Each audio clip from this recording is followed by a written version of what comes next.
Página 27. El pragmatismo, por Richard Rorty, 2000. 1.3. El pragmatismo como una liberación del primer padre. Antes de añadir nada más acerca del modo pragmatista de reconciliar religión y ciencia, querría hacer un exquerce sobre Freud. La explicación freudiana del origen de la conciencia, del superego, es, en mi opinión, otra versión de la línea de pensamiento antiautoritario que inspiró a Dewey. La mejor forma de comprender la relación dialéctica, en la filosofía contemporánea, entre el pragmatismo y sus adversarios realistas es imaginándola como una falta de inteligibilidad recíproca entre dos tipos distintos de gente.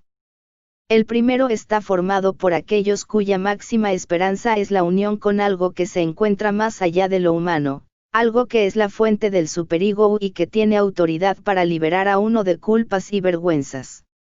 El segundo tipo corresponde a aquellos cuya máxima esperanza consiste en realizar un futuro humano mejor por medio de la cooperación fraternal entre los seres humanos. Estos dos tipos de gente se prestan fácilmente a ser descritos en términos freudianos. Son, por un lado, la gente aún sujeta a la necesidad de hacer alianzas con una figura autoritaria y, por otro, la gente que no se ve afectada por tal necesidad. TV dice. Viendo al mundo externo, lo primero son los intereses personales, y muy poco cuentan los intereses ajenos, salvo cuando en ellos, también va nuestra conveniencia. Lo que uno pretende es salvarse de algo que desconoce y le representa una amenaza de finiquito, de aniquilación. Richard dice. Hans Blumenberg ha defendido que el Renacimiento fue un periodo en el cual tuvo lugar un giro de la eternidad hacia el porvenir, la situación de las futuras generaciones humanas. En mi opinión, en el área de la filosofía, este giro solo llega a realizarse plenamente con el pragmatismo. La deseternalización de la esperanza humana tuvo que aguardar 400 años antes de aparecer filosóficamente explícita. La tradición representacionalista que ha dominado en filosofía en estos 400 años tenía la esperanza de que la investigación nos iba a poner en contacto, si no con lo eterno, si al menos con algo que, según expresión de Bernard Williams, está ahí de todos modos, algo no perspectivo que queda aparte de las necesidades e intereses humanos. Los pragmatistas no creen que la indagación pueda ponernos en contacto con una realidad no humana más de lo que lo hayamos podido estar nunca y, por consiguiente, según ellos la única cuestión importante es, ¿será mejor la vida humana, en el futuro, si adoptamos esta creencia, esta práctica, esta institución? TV dice. Nunca podremos saber si en el futuro, será mejor la vida humana. Por miles de años hemos vivido suponiendo que siempre viene algo mejor, y nos vamos, y los que vienen, siguen suponiendo lo mismo. Richard dice. En Moisés y la religión monoteísta, el último libro que escribió y el más descabellado de todos, Freud nos ofrece una explicación del progreso humano que complementa la de Blumenberg. En él nos cuenta el relato de cómo la cooperación social emerge del parricidio, del asesinato del primer padre por parte de la primera banda de hermanos. Debe suponerse que, tras el parricidio, transcurrió un tiempo considerable en el que todos los hermanos se enzarzaron en disputas para quedarse con la herencia del padre. La comprensión de la peligrosidad e inutilidad de estas luchas, el recuerdo del acto de liberación acometido conjuntamente, y los vínculos emocionales que trabaron unos con otros durante el periodo de su expulsión terminó por llevarlos a un acuerdo, una especie de contrato social. Pero, en este periodo de la alianza fraterna, perduraba el recuerdo del padre. Se escogió un poderoso animal al principio de todo, quizá, uno de los que también temían para que sustituyera al padre. De un lado, se consideró que el tótem era el antepasado de sangre y el espíritu protector del clan y que debía ser adorado y protegido. De otro, se fijó la celebración de una fiesta en la que el tótem corría la misma suerte del primer padre. Era sacrificado y devorado en común por todos los hombres de la tribu. Freud prosigue el relato con la afirmación de que el totemismo fue la primera forma por medio de la cual la religión se manifestó en la historia y sostiene que el primer paso de distanciamiento respecto del totemismo fue la humanización del ser venerado. Esta humanización dio lugar, primero, a una diosa madre y posteriormente, a un politeísmo de géneros diversos. El politeísmo fue sucedido por los grandes monoteísmos patriarcales gracias a un proceso que los falogocentristas llaman purificación, y que Freud interpretaba como una recuperación de la verdad psicohistórica. En estas religiones, el padre asesinado, si bien ahora se haya desterrado de la tierra al cielo, recupera el papel legítimo de aquel que exige obediencia incondicional. El platonismo, podemos imaginar que dice Freud, fue una versión despersonalizada de este tipo de monoteísmo, un intento ulterior de esta presunta purificación. En este tipo despersonalizado de monoteísmo, el modo de demostrar respeto hacia la figura despersonalizada del Padre no es la obediencia, sino el intentar ser idéntico a Él. Esto se logra renunciando a todo aquello que nos aleja de Él, como por ejemplo, el espacio, el tiempo y el cuerpo. Como buenos hijos que somos aspiramos a identificarnos, por decirlo así, con aquellos aspectos positivos, amables y generosos del Padre, mientras que ignoramos aquellos otros violentos y volubles. El platonismo nos ofrece, por así decirlo, la forma de reproducir todo aquello que fue grande, bueno y admirable en nuestros padres, sin tener que reproducir sus desagradables idiosincrasias.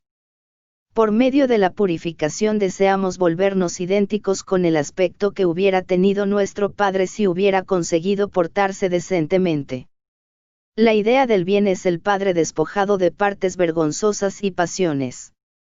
Para el pragmatista, la metafísica, en el sentido amplio de la palabra, metafísica, que Heidegger utiliza cuando dice que la metafísica es platonismo y que el platonismo es metafísica, es como un intento de acercarse a algo tan puro y bueno que no parece realmente humano, pero que, aún así, se parece suficientemente a un padre amoroso como para ser amado con todo el corazón y el alma.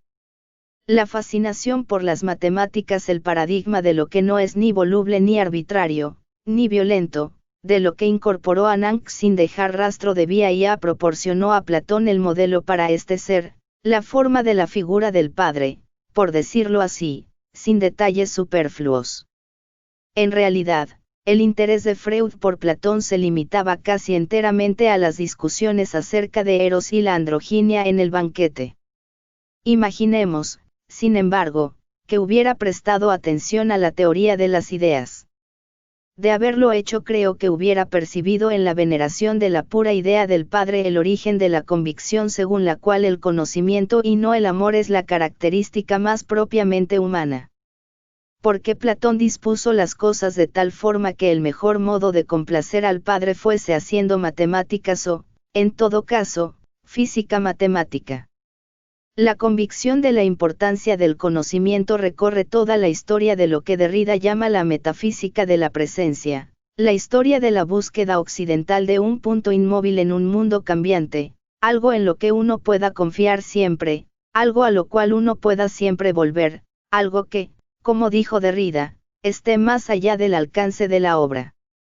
Aquellos que vibran con la afirmación de Aristóteles de que todos los hombres desean por naturaleza saber, consideran que el modo de vida correcto del buen hijo consiste en la búsqueda de esta presencia tranquilizadora. Para poder consagrarse a la adquisición del conocimiento en tanto que opuesto a la opinión para asir la estructura inmutable en oposición a la mera percepción de un contenido lleno de colores immutable, uno debe creer que al acercamos progresivamente a algo como la verdad o la realidad nos vamos limpiando y purificando de pecado y vergüenza. Cuando los adversarios del pragmatismo dicen que el pragmatismo no cree en la verdad, lo que quieren decir es que no llega a darse cuenta de la necesidad de tal acercamiento y que, por consiguiente, no es consciente de la necesidad de purificación. Los pragmatistas, sugiere esta gente inclinada a la metafísica, son unos desvergonzados que solo se deleitan en lo mutable y no permanente. Son como las mujeres y los niños, no parece que tengan superego, ni conciencia, ni espíritu alguno de seriedad. Según Blumenberg, con el tiempo, la repersonalización de Dios que tuvo lugar con el cristianismo terminó por volverse contra sí misma. Ocurrió cuando Occam dedujo las consecuencias voluntaristas de la alteridad divina y así, si no redujo el monoteísmo a un absurdo, sí que al menos lo hizo inútil para los intelectuales. El occarnismo hizo de la voluntad del Padre del Cielo algo tan inescrutable que provocó la ruptura de la relación entre su voluntad y nuestros deseos, entre nosotros y Él. Más que en alguien a quien poder acercarse, Dios terminó convirtiéndose en alguien que no admite ninguna otra relación que no sea la pura obediencia. Dejó de ser un posible objeto de contemplación y relación.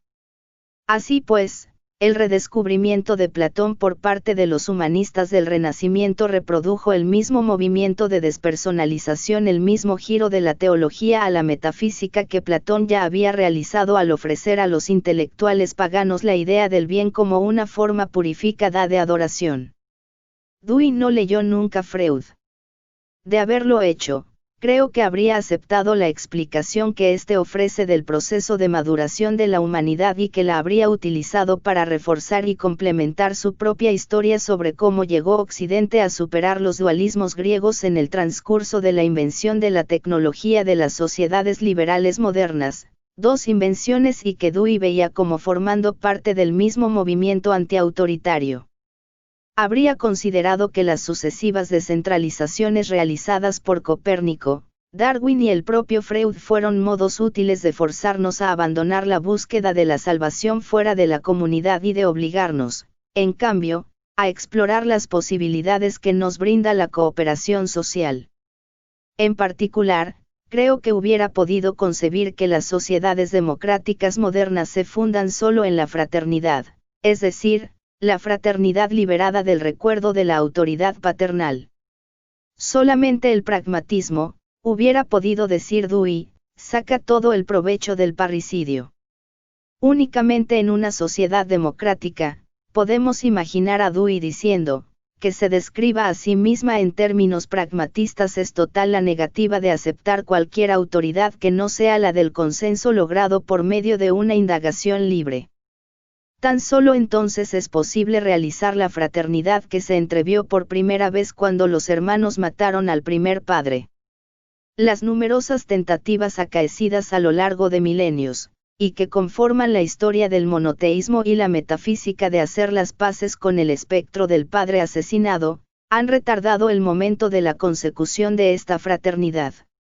Dewey pensaba que no se va a retardar más una vez consideremos que la autoridad de nuestro superego colectivo y de nuestro sentido colectivo de que cuenta como abominación moral no es otra que la que proviene de la tradición, y una vez veamos que una tradición es algo que puede ser moldeado y revisado sin fin por sus seguidores. Espero que ahora se vea por qué esta serie de lecciones lleva por subtítulo, Antiautoritarismo en epistemología y ética. Con antiautoritarismo en ética, me refiero al desarrollo que acabo de describir, la actitud que entiende lo que calificamos de abominación moral, no como una intuición producida por una parte de nosotros que está en conexión con algo no humano y bueno, sino simplemente como un legado cultural revisable. Con antiautoritarismo en epistemología, me refiero a la sustitución de la objetividad, donde, por objetividad se entiende una relación privilegiada con un ser no humano como Dios, la realidad o la verdad, por la idea de intersubjetividad en forma de consenso libre entre aquellos miembros lo suficientemente curiosos como para hacerse preguntas. TV dice. Y es que, si no hay ánimo de hacer preguntas acerca de lo que se tiene dudas, la oscuridad no se diluye. La pregunta surge de un acervo del cual se tiene evidencia. Al preguntar sin un fundamento real, se continúa abonando a la ignorancia. Página 33 de 65.